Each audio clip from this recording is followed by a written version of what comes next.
acting straight. It's like the scenes wrong way. My name is Paul James. I host English News every morning. And a Golden Angel Award ceremony.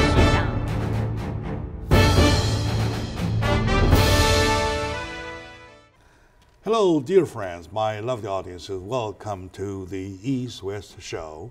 Jack Chow on the East-West Show, a show talking about right from wrong, a show talking about nothing but the truth, the naked truth.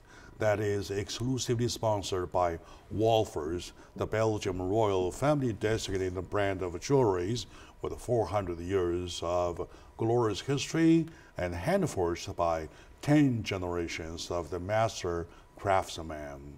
That stands for a testimony to the spectacular, a share of a royal glory. Wolfers, the palace-grade artistic jewelries. That'll bring us back to the show. Today, of course, you see a familiar face that you saw 2 days ago, right? That's Mr. Ron Stein. Ron, welcome back to the show. Thank you, Jack. In case you just started, you see Ron first time, I would have to put some emphasis in the introduction. Mr. Ron Stein is a professional engineer.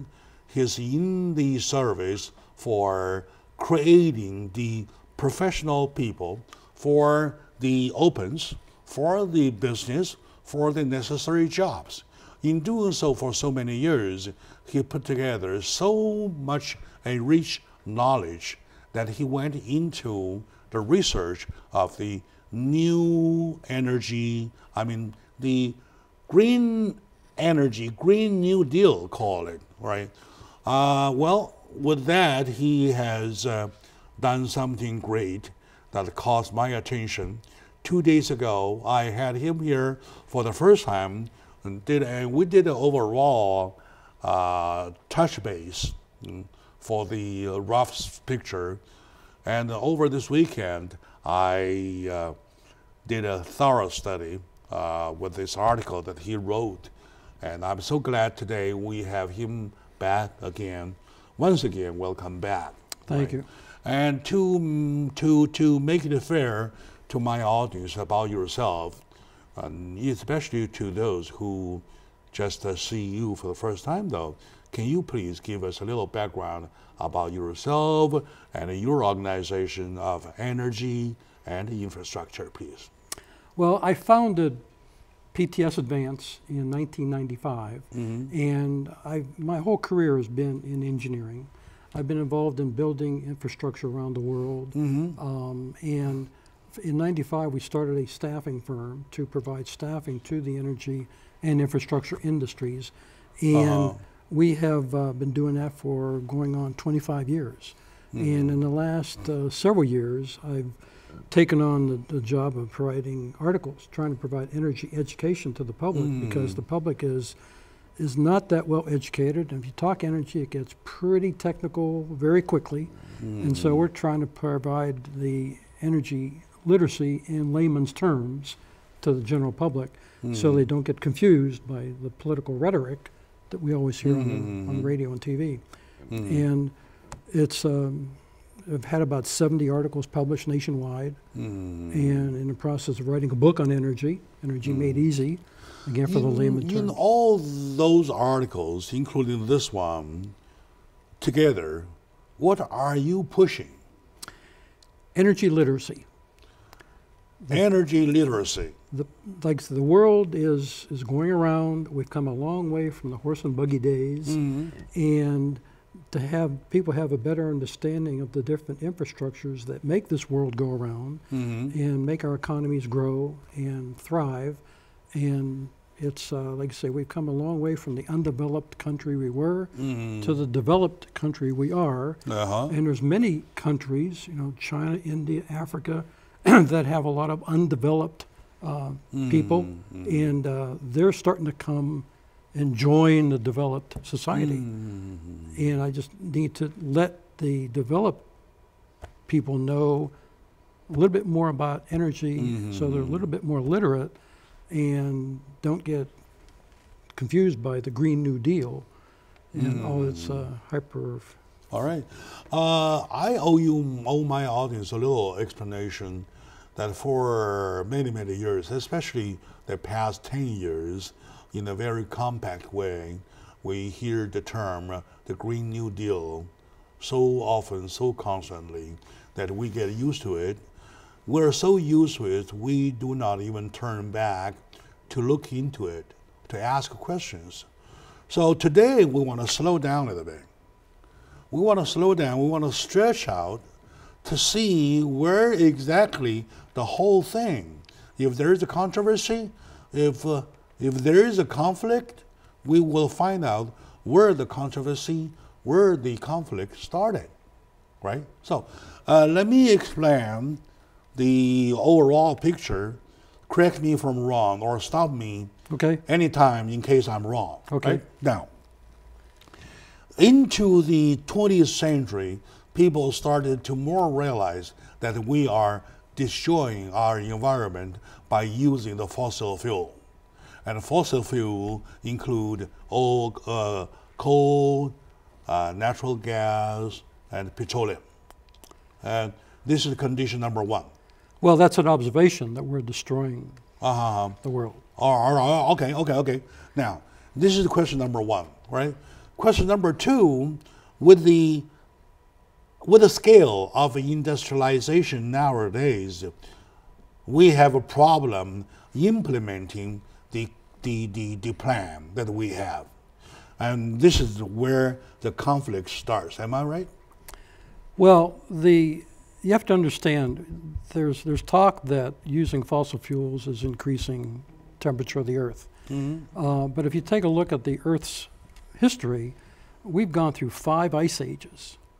And we've gone through 5 warming cycles that have melted the glaciers. And all 5 of those glaciers cycles have been melted. I know exactly how many people lived on Earth. 0. I know how much fossil fuel was being used. 0. It's just a natural cycle of the Earth. We go through these cooling and warming periods. And they talk about CO2 is increasing.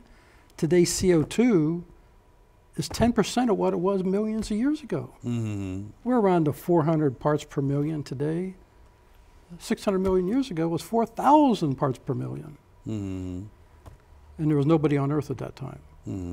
So I think there's confusion about micromanaging small amounts of data. The world's been around 4.5 billion years, and man's been around, if you calculate man's existence, if you put the world on a clock, man's been around 0.0028 of a second. 0.0028 of a second. We've only been around 0.0028 of a second. Yeah. Starting when? From the beginning of the Earth, 4.5 billion years ago. Excuse me, with the 25B. Yes. Right? Okay. All right. Now, okay. I probably started to feel where you're pushing, right? In other words, that we, the Earth, having been through 5 times of destroyed, right? During the 5 times, no petroleum, no fossil oil, fossil energies had been used, right? Correct. Only starting the 5th time. And during the 5th time, only during the 300 years since the Industrial Revolution, we started to realize there is a fuel called the fossil fuel. Am I right? That's correct. All right. This 0.0028 of a second, if this 25B has been a 24 hours. Am I right? 4.5 billion. 4.5 billion years. 4.5 billion. Yeah, the world's been around 4.5 billion years. World has been one. All right, that's a known fact. Yes. Right, and then where does the 28th come from? Man's existence on Earth. Man on Earth. Yes. Versus the 4.5 billion. Yes. All right, there's only 0.20028 a second to what? To an hour? To an hour, for 24 To an hour. yeah. Okay. All right. Okay. That I get the equation, right? Yes. I want to get the equation. And you were saying within this little period of time, a nanosecond, and an air split of a nanosecond, the human beings couldn't possibly be consuming all the Earth's capability of petrochemical as a fuel. Correct. You know, we've come a long way from the horse and buggy days. And with the use of fossil fuels, we have fertilizers. We're able to feed millions and billions of people with the byproducts that come out of fossil fuels. We're able to transport those products to the people with planes and trains and merchant ships. And if we didn't have fossil fuels, we wouldn't be able to feed the people of the world. But there's an argument. I'm not exactly arguing with you. I'm representing other schools. Okay. Right? Other schools say there is only, regardless of how big the Earth's capability of fossil energies are, but the number is so limited. It's only limited. There is always a time when you use it up all, number one. And number two, by using this little part, and you create pollutions, such as the black holes, right? So now, by reducing pollution, by consuming the limited energies, that's why they made the emergency call. So how do you see the urgency call? My dear friends, today I'm doing some little groundwork about our new energy. With me is my good friend, Mr. Stein. Let's take a short moment out. We come back to continue, please. Le bijou icône de Philippe Wolfers qui date de 1902. Il faut la regarder contre la lumière pour avoir toutes les couleurs de ce bijou qui est extraordinaire. Avec les opales, c'est un thème très à la mode, à la période Art Nouveau. On voit en argenterie, mais aussi en peinture. Et ça a à voir aussi quelque chose un peu symbolique. Une libellule, c'est très belle quand on la voit de loin, mais quand on l'approche, c'est comme un dragon en anglais. On dit un dragonfly. C'est une des grandes figures de l'Art Nouveau. Et cette pièce, mieux que n'importe quelle autre, témoigne de sa virtuosité. L'opulence, le raffinement, les courbes et les couleurs, et puis le thème aussi, qui raconte une époque. Libellule a été réinterprétée, plus légère, mais c'est bien à son aïeul qu'elle fait référence, une pièce désormais accessible à tous, puisqu'elle est passée de la boutique au musée.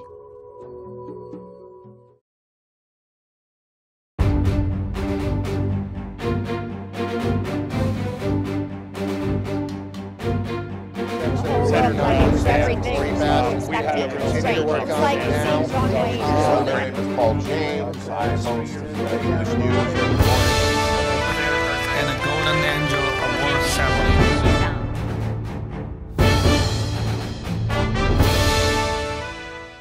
Hello, dear friends, my lovely audience, and welcome back to the show. I have to say, my lovely fellow Americans, welcome back to this discussion talking about something so old and so new.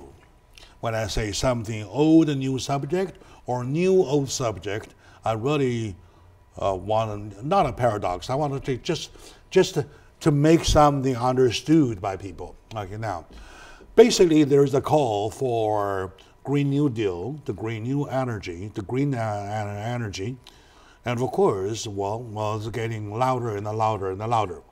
And on the other hand, there is a blank of homework that needs to be done. My friend Ron Stein is the one who does the homework.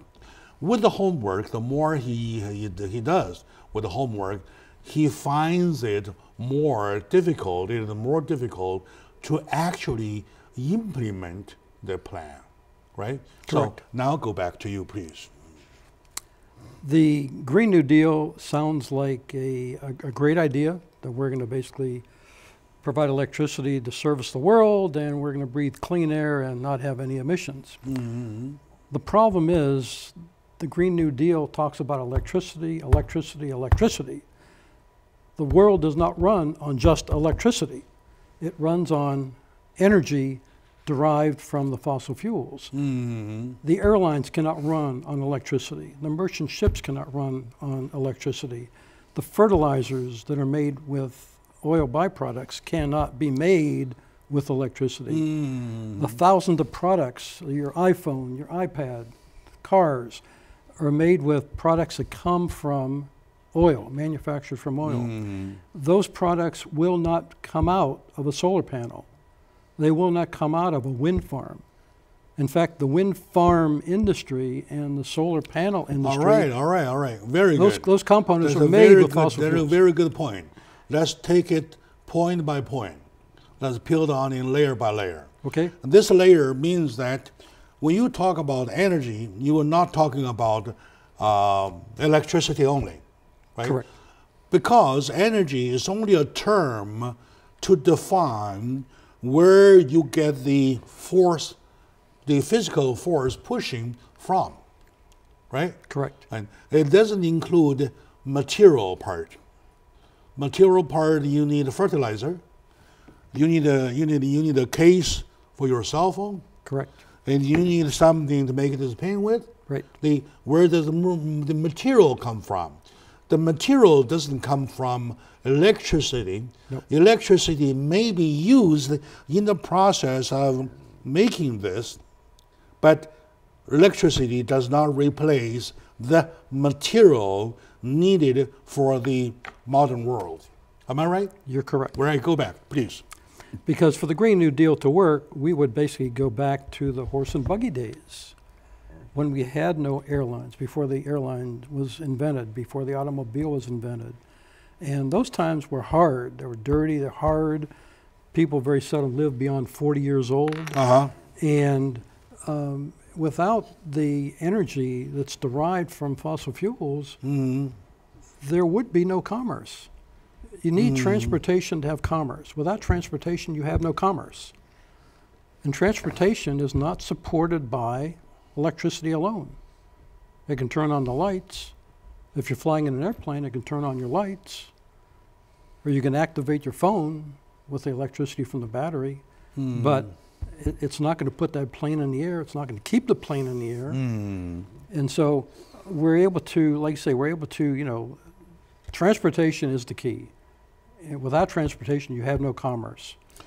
We had to even enlarge or stretch the whole aviation area, right? Aviation, you're talking about the airfield, which is the airport, Yes. right? And you're talking about fuel consumption, right? And you're talking about the materials that actually makes the aircraft. Correct. Am I right? Correct. The tire, the cabin, everything. All the right? plastics. And all of these does not come from electricity. It comes from petroleum. Correct. So now, with the electricity replacing petroleum, it replaces where the power comes from, however, cut off the source of supply that makes the airplane. Am I following you? Well, petroleum is not necessarily making electricity. Natural gas is a fossil fuel. Natural gas powers power plants. They make electricity. Hydroelectric makes electricity. And nuclear makes electricity. The benefit about nuclear, it produces zero emission energy. All right, okay. Well, thank you for that analysis. Next thing, let's find out how many airports are there in the world? Right now, there's, I think, 1,200 commercial airports. No, total airport, including commercial, military, whatsoever. Well, military, they keep that a secret. But there are 1,200 commercial airports. There's 4,000 airports, of which 1,200 are commercial. Yeah, 40,000 airports. 40,000? Yes. Yeah.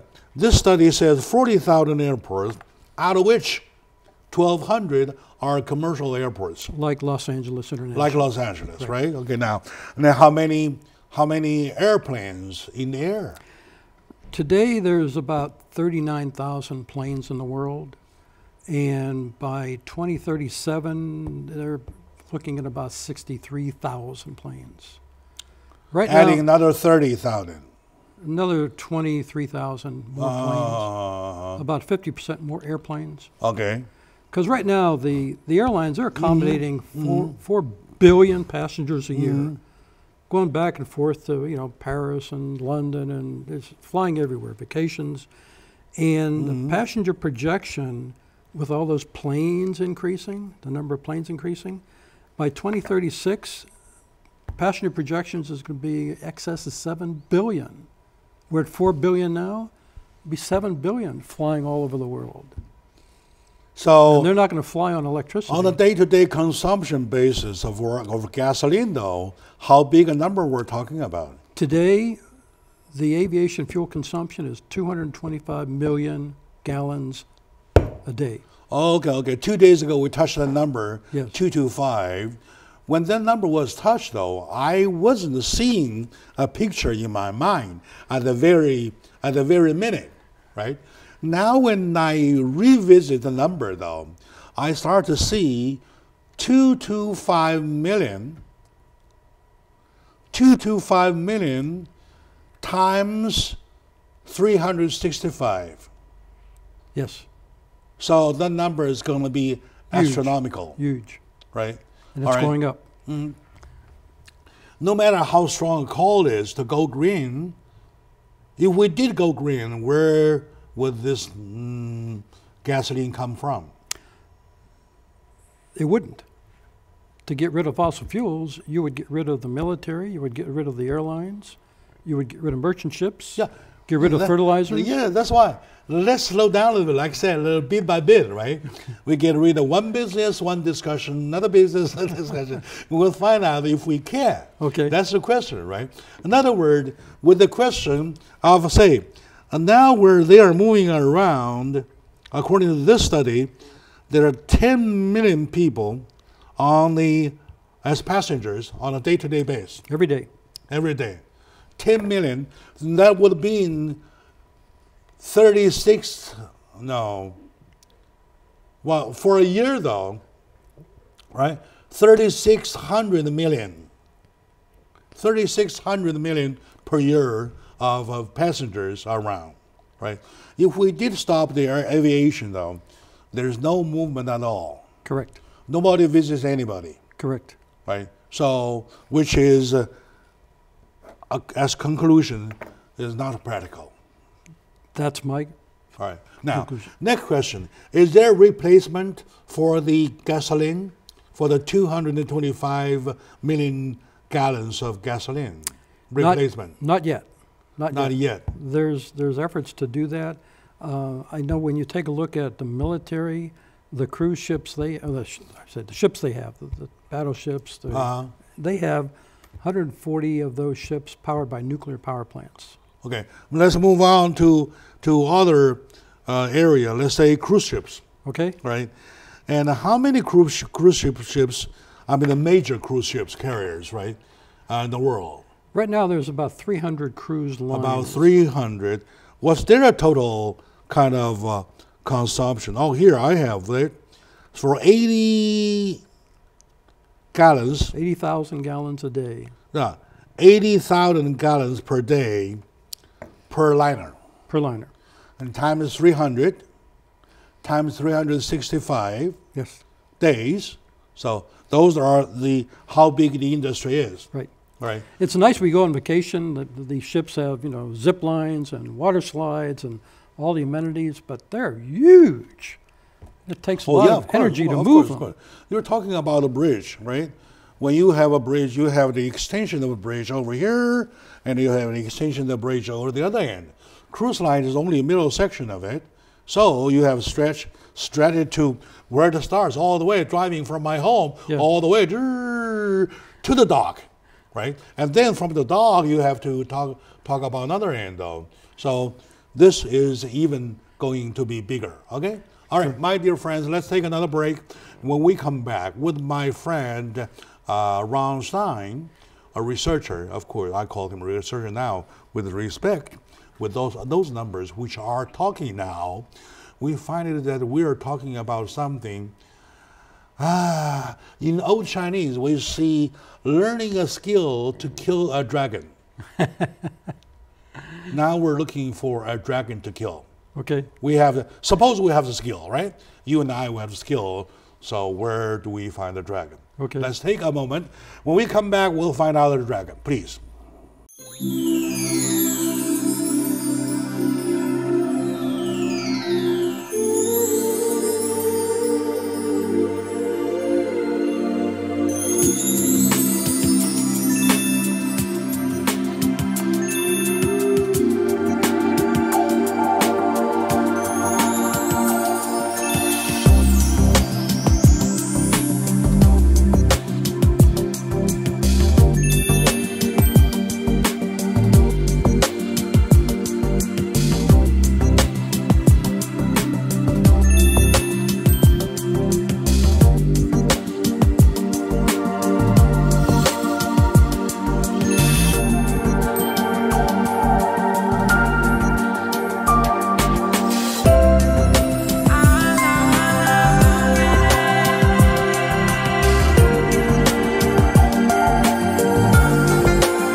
Everything is expected to be straight. It's like seeing Broadway. My name is Paul James. I host English news and And a Golden Angel Award ceremony.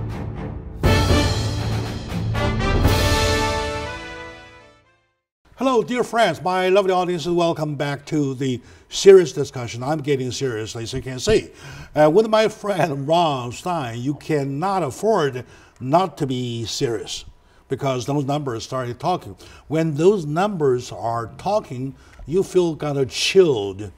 Oh my God, we're really touching something big. All right, we know that the thought, the belief, the philosophy of saying, or the concept of getting green energy, new energy, is good. Of course, in the long run, it's good. But right now, what do we do? What do we need to do, right? And we try to make ends meet. Like say, like you are running your household, right? And the best thing you want to do is that, well, only thing you want to do, you make ends meet. You may plan big, but at the end of the day, you always want your ends meet. So our ends are not meeting here, according to my friend Ron Stein, a researcher, and he's ambassador of energy and the infrastructure of California, a wonderful organization who I would have to stick to get more information for. Right now, other industries such as commercial ship, Yes. such as vehicles you and I drive, Yes. such as trucking, putting together that everything that moves, for example, on water, on road, right? Now they are on gasoline basis, Yes. diesel basis, Yes. right?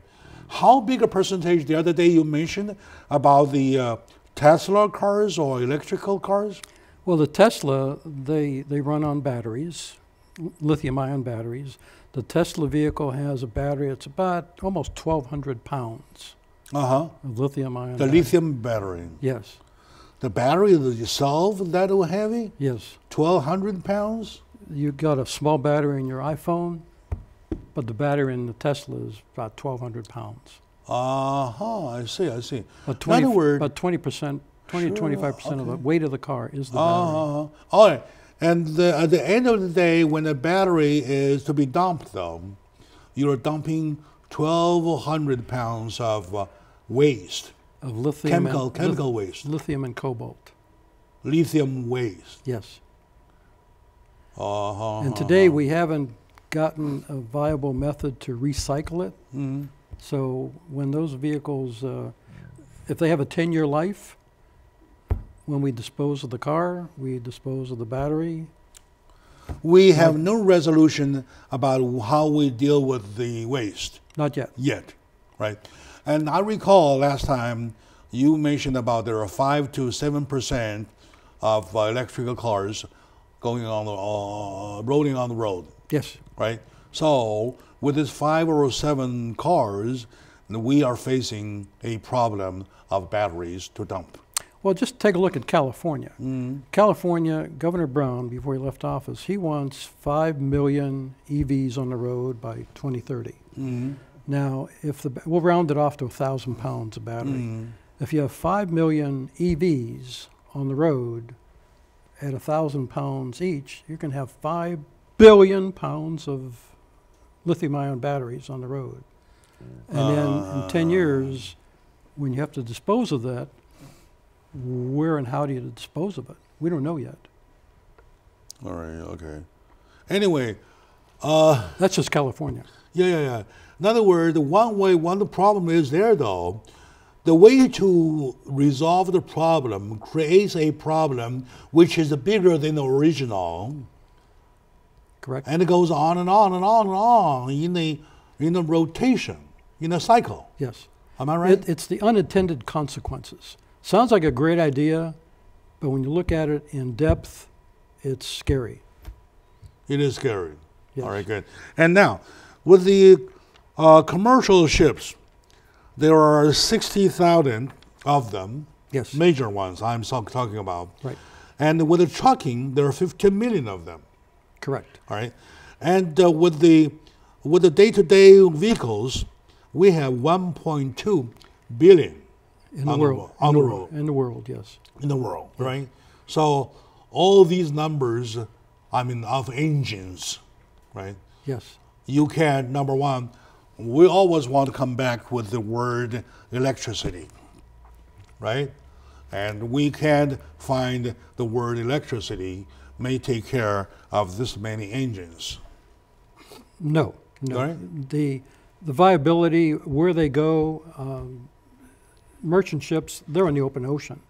They're bringing products, food, back and forth to different countries. We're importing and exporting products every day. The merchant ships take care of that. They're burning 200 tons of fuel a day each. And each day? Yeah, per ship. Per ship? Per ship. And then when the product is imported and exported, then you're using trucks. And there's 15 million of those, around in America, just in America. And they are moving products to and from the ports. And the fuel consumption is astounding. It's 140 million gallons a day of diesel fuel to move those products around. You talked about vehicles. Yes, we have 1.2 billion registered vehicles in the world today. By 2035, that might grow to 2 billion. And by with a B. With a B. And by 2050, it might grow to 2.5 billion. But they're talking about electric vehicles. Well, we're going to have 125 million electrical vehicles by 2035. Well, that sounds like a lot of electric vehicles. No, 5 to 7%. But when you got 125 million EVs and you have a couple billion cars, well, that's 6%. So 94% are still going to be relying on fossil fuels to support the lifestyles that we've become accustomed to. And I don't know if the people are going to want to change their lifestyle to go back to the horse and buggy days. No. Well, of course, suppose you and I are so willing to change our lifestyle. You voted yes, I voted yes, everybody voted yes. Do we have a replacement? That is the question. No. All right. So when you have no replacement, though, your yes means nothing. Am I right? So correct. You're only cheating yourself. That's why this article, if you would go search this, the Green New Deal epic, transportation and commercial and commerce fail, you'll find it online.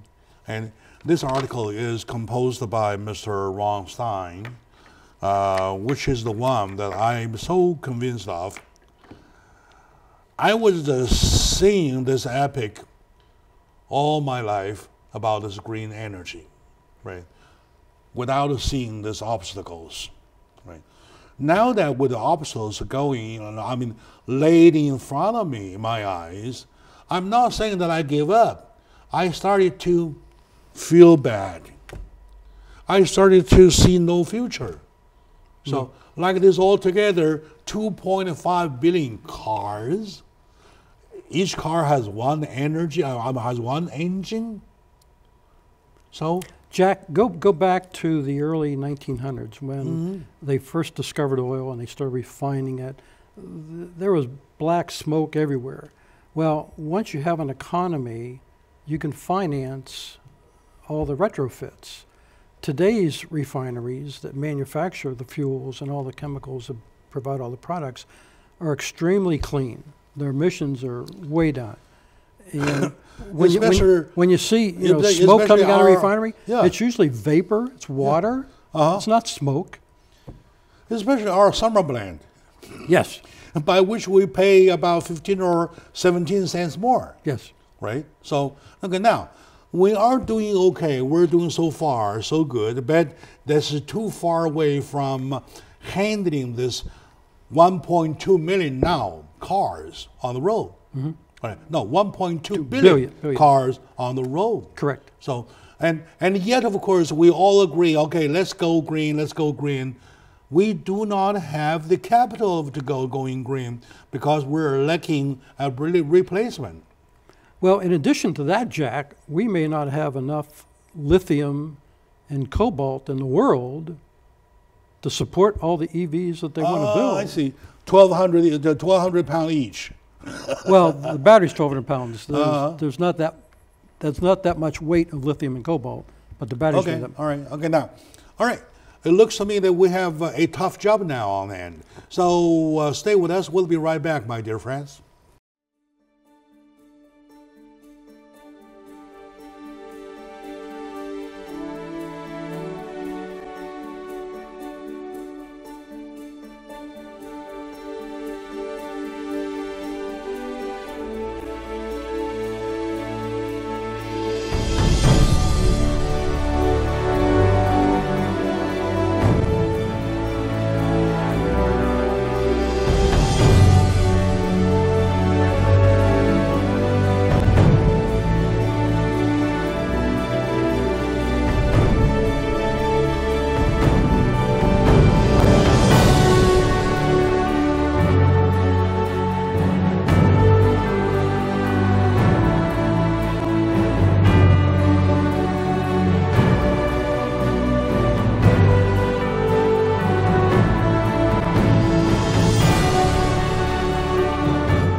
Paul James. I host English News every morning. And a Golden Angel Award ceremony.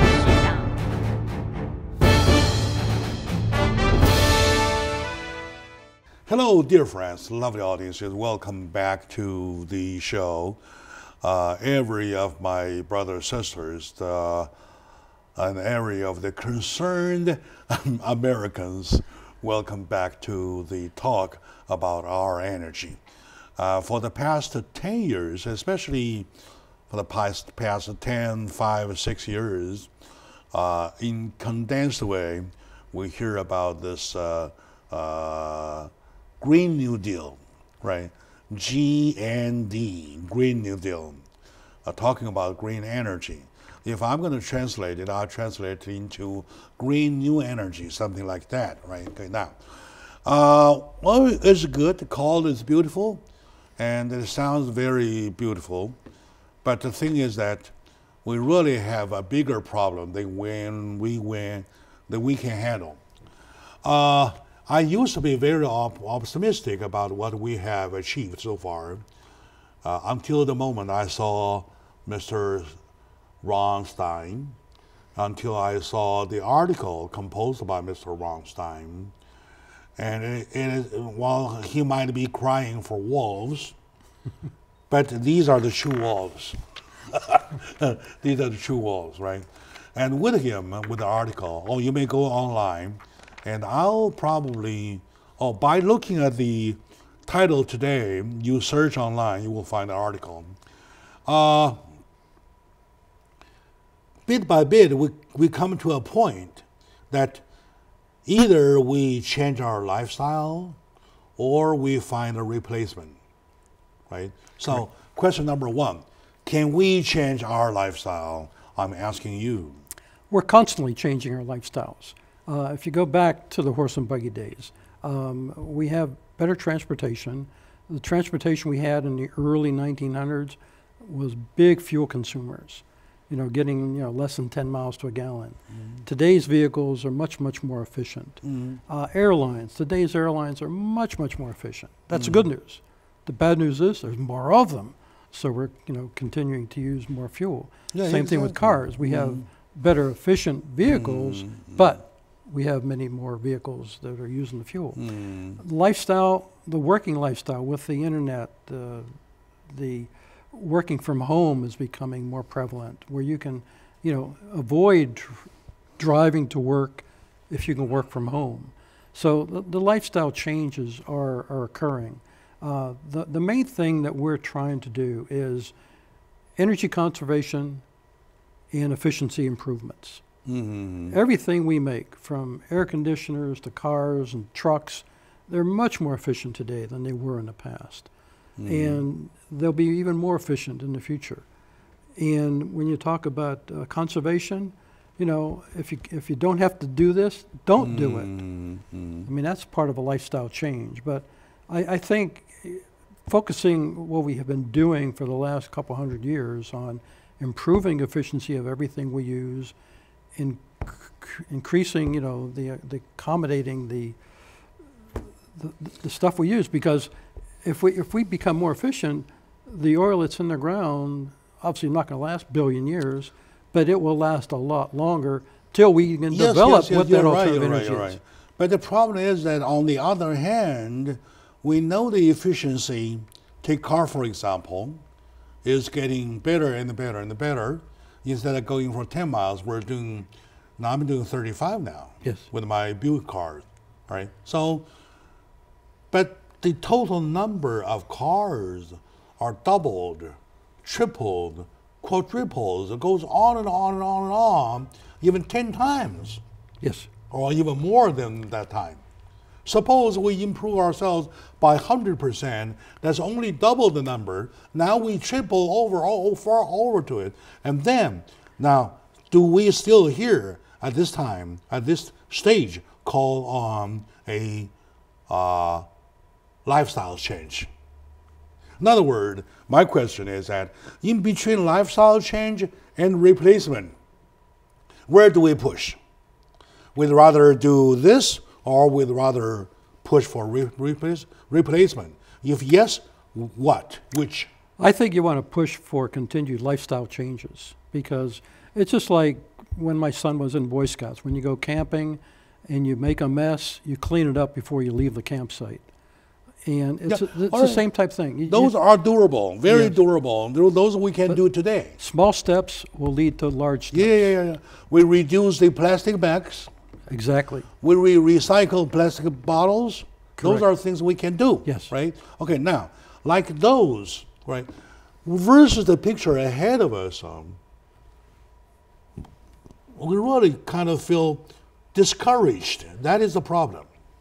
Well, you have to understand, if you can feed the world, we can grow products around the world, we can feed the world, and when you have a growing society, it's going to populate. And when it populates, they're going to want more vehicles and they're going to fly more.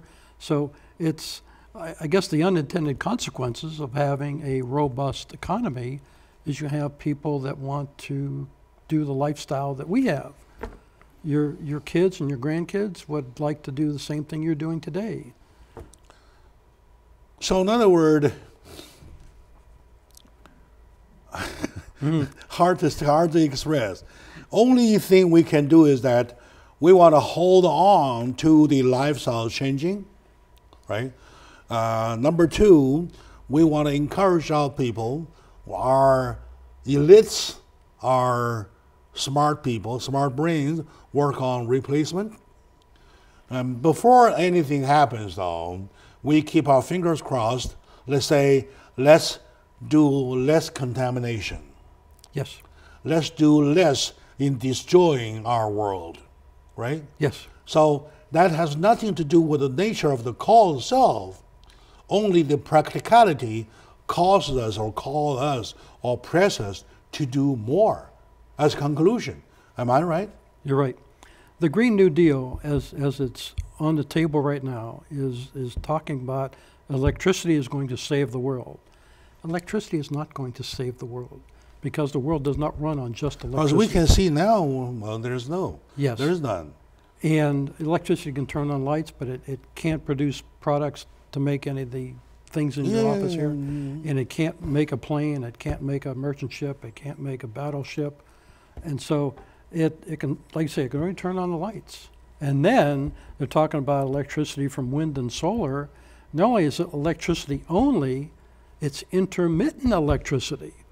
If the wind's not blowing and the sun's not shining, there is no electricity. And so now you have a need to develop storage just to store the electricity. And if you can't store it, then you need nuclear or natural gas. Even nuclear nowadays will put an even bigger question mark on it because of contamination, because of pollution. Well, I don't think contamination's there. No? Take a look at nuclear. If you take a look at nuclear, from its existence, which has been about 6 decades, you have Chernobyl, and you have 3 Mile Island, and you have the disaster in Japan. The total number of deaths from nuclear in 6 decades is less than 200. Yet we're willing to sit back. Every year there's 11 million kids every year that die from malnutrition, starvation, diarrhea, lack of immunization, because they have no energy to live the lifestyle we're living. But we're willing to let 11 million kids die every year because 200 people died in 6 decades in nuclear. It is it's a very safe. Nuclear is being built around the world. You mean 11 million die of poverty? What? Poverty, starvation, malnutrition. 11 million kids every year. All right. In other words, the push for nuclear energy is still strong. Oh, it's going on worldwide. I mean, there's I think 50 nuclear power plants under construction. With Chernobyl, with Fuma, with Japan, so there's still, right? Right. Oh, okay. China's building 150. They're planning, I think, 150 more. I mean, nuclear it's zero emission. The military knows this. May that be the replacement of electricity? For electricity, yes.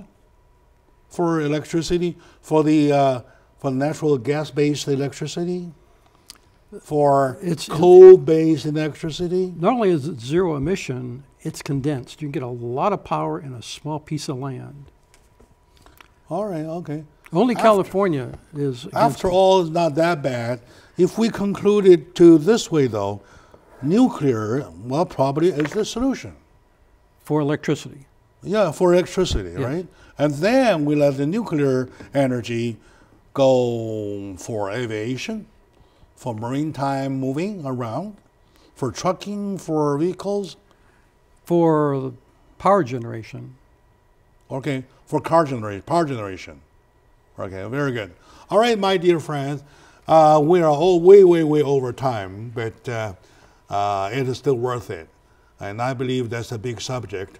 And I'm very glad that we concluded at a point that number one, we want to be persistent with our lifestyle changing. Number two, we really wish our smart brains will find a replacement. Before anything happens, we got to hang on our nuclear energy, right? Either supplemented or replacing the energy or for power resources. All right, my dear friend, that concludes my dear audience. Thank you for watching, and to Ron, thank you very much for sharing. Jack, thank you much. All right, good.